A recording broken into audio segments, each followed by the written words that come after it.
The Lord be with you. A reading from the Holy Gospel according to Mark. On another occasion, Jesus began to teach by the sea. A very large crowd gathered around him, so that he got into a boat on the sea and sat down. And the whole crowd was beside the sea on land, and he taught them at length in parables. And in the course of his instruction, he said to them, "Hear this. A sower went out to sow. As he sowed, some seed fell on the path, and the birds came and ate it up. Other seed fell on rocky ground, where it had little soil. It sprang up at once, because the soil was not deep. It rose, it was scorched, and it withered for lack of roots. Some seed fell among thorns, and the thorns grew up and choked it, and it produced no grain. And some seed fell on rich soil and produced fruit. It came up and grew and yielded 30, 60, and 100-fold. He added, Whoever has ears to hear ought to hear. And when he was alone, those present, along with the 12, questioned him about the parables. He answered them, The mystery of the kingdom of God has been granted to you, but to those outside everything comes in parables, so that they may look and see but not perceive, hear and listen but not understand, in order that they may not be converted and be forgiven. Jesus said to them, Do you not understand this parable? Then how will you understand any of the parables? The sower sows the word. These are the ones on the path where the word is sown. As soon as they hear, Satan comes at once and takes away the word sown in them. And these are the ones sown on rocky ground who, when they hear the word, receive it at once with joy. But they have no roots. They last only for a time. Then when tribulation or persecution comes because of the word, they quickly fall away. Those sown among thorns are another sort.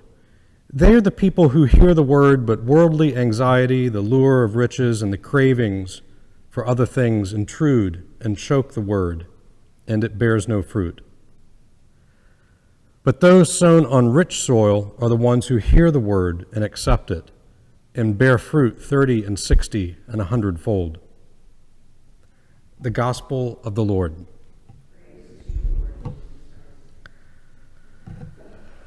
There's something about this gospel that's always kind of bothered me, and not to compare myself to Jesus, but I think it bothered Jesus too.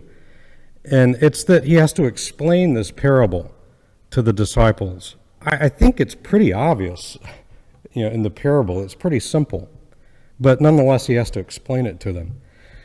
I'm reminded of when in college I took two physics classes, Physics 1 and Physics 2, and they were calculus-based physics classes, and I was an English major, and you can imagine how that went. It was 8 o'clock in the morning, and the professor would get up there and start talking, and I was like, I have no earthly idea what he's talking about. He might as well be speaking in a foreign language. And I would even sit there and try, okay, I'm going to try and focus and listen to every word. No, I still don't understand it. And I got C minuses in both of those classes, which we all know is an F. But I guess out of compassion, he gave me a C minus.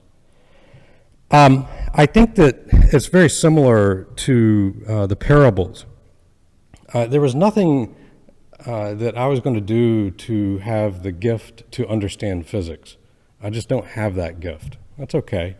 There are other gifts, but I didn't have that gift.